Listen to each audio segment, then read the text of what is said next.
Hello. This segment, the final segment of construction scheduling, will introduce the principles of crashing the schedule. Once again, crashing the schedule is a process of reducing the overall project time. So, let's get started. Every day, decisions are made by contractors when preparing to run projects. These decisions are directly related to cost and income. These decisions typically involve the application of resources to the project. This can be materials, labor, machines, which are all directly related to money. The big benefit of the network schedule, and specifically the critical path method, is it lends itself to the analyzation of such distributions and allows a quick evaluation of the monetary impact of alternative decisions in the scheduling. Before we start, let's take a moment and discuss the direct costs, indirect costs, company overhead, and a logical step-by-step process for preparing and crashing the schedule when necessary. Crashing the schedule is a term used for expediting certain tasks to decrease the overall time of the schedule. There are many reasons that a contractor may need to expedite a project. An owner may request an earlier finish time. The contractor may have successfully bid on a project which will be starting sooner than expected. Or perhaps even the home office called and said they have some people available and are sending them over. Regardless of the reason, if the schedule needs to be expedited, it should be done in a logical manner, understanding all of the ramifications of cost and time.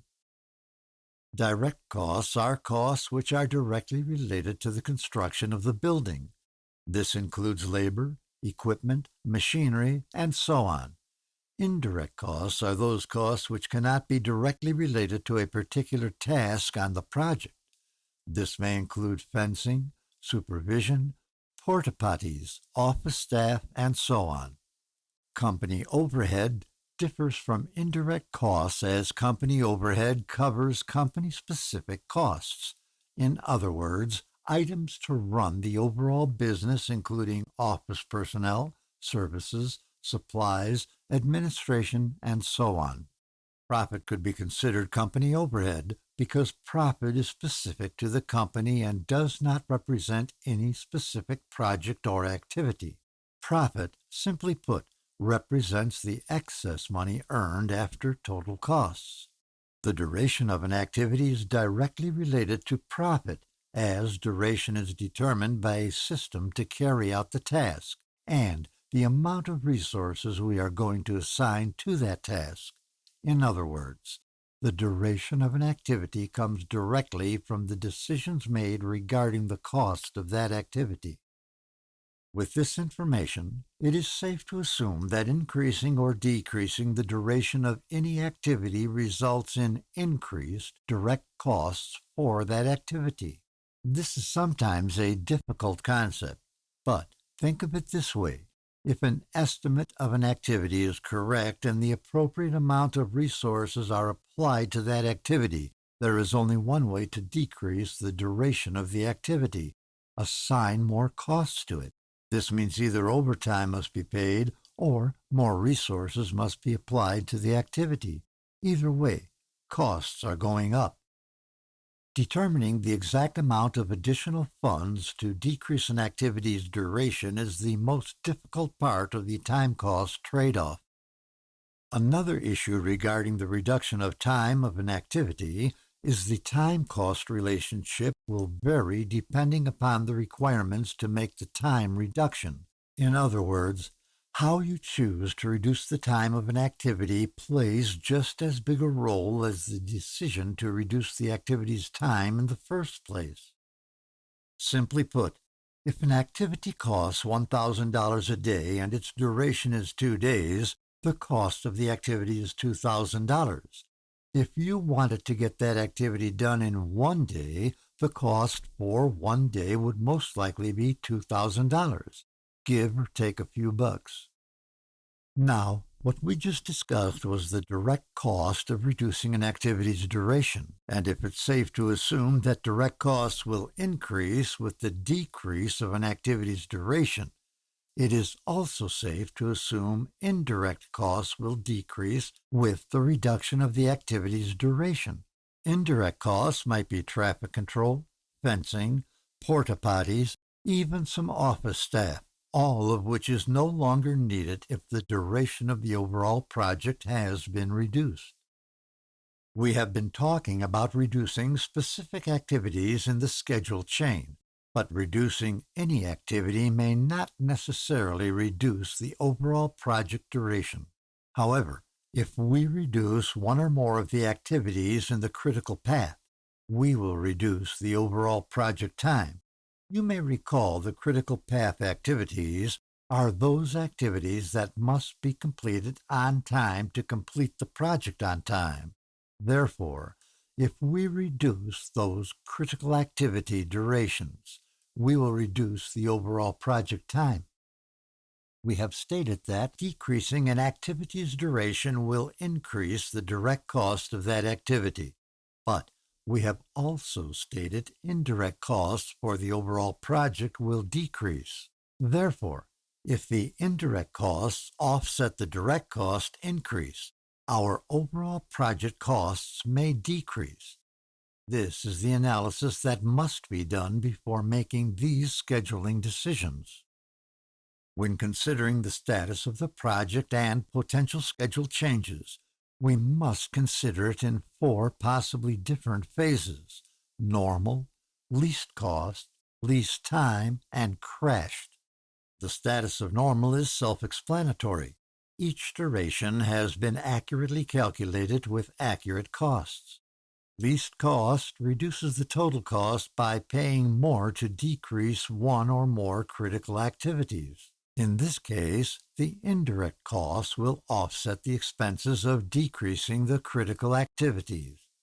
Least time is when no critical path activities can be reduced regardless of resources. And a crashed schedule is when every activity has been shortened as much as possible. So let's take a look at how to crash the schedule. This is a schedule consisting of 11 activities. To crash a schedule, the lag time between activities must be known. Therefore, the first step is to complete the forward pass and calculate the lag times between each activity. Just as a quick reminder, the forward pass is completed by adding the early start to the duration to get the early finish of each activity. The early finish of the preceding activity becomes the early start of the succeeding activity, and so on. Lag time is calculated by subtracting the early start value of the later activity from the early finish value of the prior activity. Here is the forward pass and the link leg activities for these 11 activities. We are now going to crash the schedule.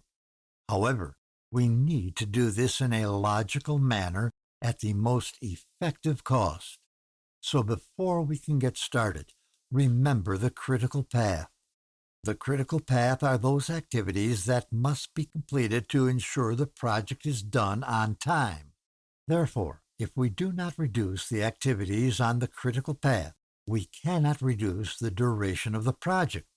In a previous segment, we showed the critical path are those activities with zero total float, but we can also determine the critical path by simply following the activities that have no lag time in between them.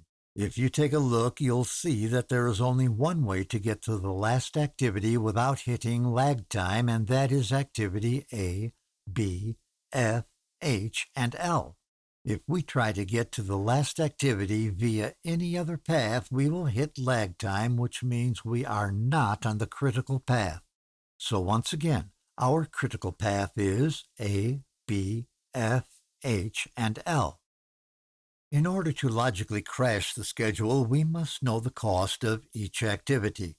This table shows the normal duration of each activity, followed by the duration of the activity if we were to crash it, followed by the normal cost of that activity, the cost to crash that activity, the days in which that activity would be shortened, and lastly, the cost per day. And again, if we want to shorten the schedule, we must begin with the critical path. And the critical path is A, B, F, H, and L. Of these activities, the least expensive to crash would be activity F at $150 per day. Now, there are cheaper activities, but they are not in the critical path. Therefore, crashing them would have virtually no impact on the ultimate project duration. And a quick note, crashing the first activity, activity A, would obviously have no impact on the schedule. To finish the project sooner by doing anything to activity A would simply mean starting the project earlier and finishing earlier.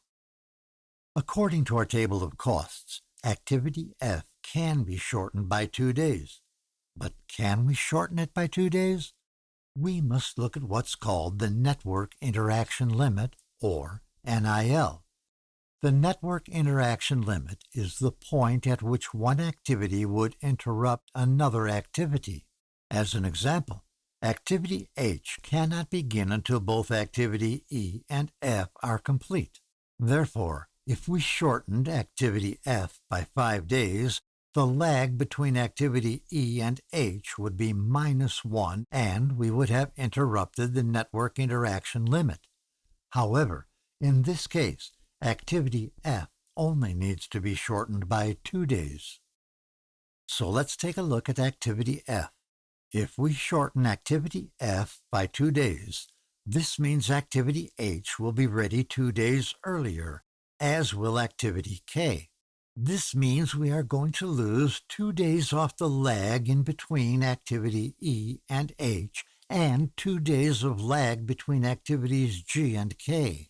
Activity J does not have any lag between itself and activity F, so activity J is going to start earlier, but its lag cannot be affected because there is no lag. Note, as you see here, it helps to scratch a line through the lag links that will be affected by the change. Here is the updated schedule. Activity F has been shortened by 2 days, which starts activity H, J, and K 2 days earlier. However, we've lost 2 days of lag between activity E and H, which is now down to 2 days of lag, and we are down to 1 day of lag in between activities G and K. We can now look for another activity to reduce. We now want to mark activity F as being crashed and add the crash costs to our total project costs. You may recall that the initial cost was $5,300. The updated cost is $5,600, again because the cost of crashing activity F was $150 per day. But while we're here, let's look for the next activity to crash. Since the critical path has not changed with our reduction, the same activities can be considered to further reduce the overall time of the project. Activity A, again, cannot be crashed. Activity F has already been crashed, therefore activities B and H are under consideration. Activity B has the lowest cost per day of reduction at $200. Therefore, let's take a look at reducing activity B by 3 days. We want to reduce activity B by 3 days. Step 1 is to see the impact this reduction will have on lag.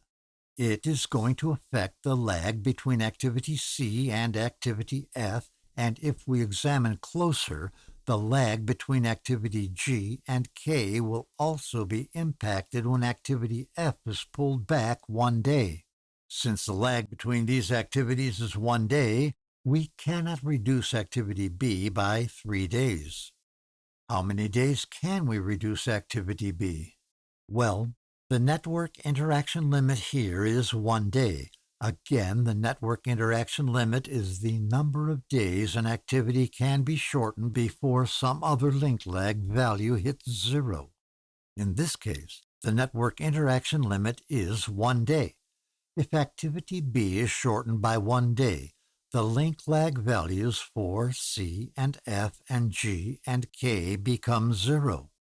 So, when reducing activities, examine the number of days an activity can be shortened and the number of days in the network interaction limit, and select the smallest of these two values. In this case, the number of days activity B can be shortened is 3, the network interaction limit is 1. Therefore, we are going to shorten activity B by only 1 day. Let's update our cost sheet. We have now reduced activity B and activity F, and our costs have gone from $5,300 to a total of $5,800. But we have reduced our schedule now by 3 days. The owner is getting happy. Let's take a look at the updated schedule. This is our schedule after 2 activity reductions. We have reduced activity F and activity B. Now, when we reduced activity B, we lost lag between activities C and F, as well as the lag in between G and K. Also, with the 1-day reduction of activity B, we have to redo the forward pass, and as you can see, activity B now begins at 2 days and activity F at 8 days. This gave new early starts of 13 days to activities H, J, and K. And if we continue with the forward pass, we can see the schedule has been reduced 3 days. We can now look at the schedule and consider the next activity to be reduced. But before we do, our last reduction created a significant change. Did you notice it? Activity C is now a critical activity. With the reduction of activity B, activity C and B must be completed at the same time in order for activity F to begin, and moving through the critical path, then H, and finally L. So, now when considering our next activity to reduce, we want to consider activities B and C jointly. Again, this is because they're on the critical path and have to be done simultaneously before activity F can begin. But we can also consider activity H and L. Again, if cost is our primary concern, let's take a look at the cost sheet. Looking at the most cost-effective reduction, we would have to select activity H at $250 per day. This is because activities B and C have to be done together, which would cost $300 per day, and activity L would cost $350 per day. So let's take a look at activity H, and again, according to our cost sheet, we can only reduce activity H by 1 day. As you can see by the lag impact line we scratched out, when we reduce activity H, we are going to impact the lag between activity J and activity L, as well as the lag between activity K and activity L. But the reduction of 1 day is not going to impact the network interaction limit. So let's go ahead and reduce activity H by 1 day and take a look at the schedule. Here is our schedule after the reduction of activity H. The lag time between activity J and L has been updated, as well as the lag time between activity K and L. Furthermore, our overall project time is now down to 24 days. So let's update our cost sheet and see what we can do next. We have now reduced activity H by 1 day at a cost of $250. The total project cost is now $6,050. But again, the schedule has been reduced 4 full days. So, how can we reduce the schedule further? You may recall that activity B was only reduced by 1 day because of the network interaction limit, but it could have been reduced by 3 days. Now that activity C has been added as a critical activity, we could reduce activities B and C simultaneously, or we could reduce activity L.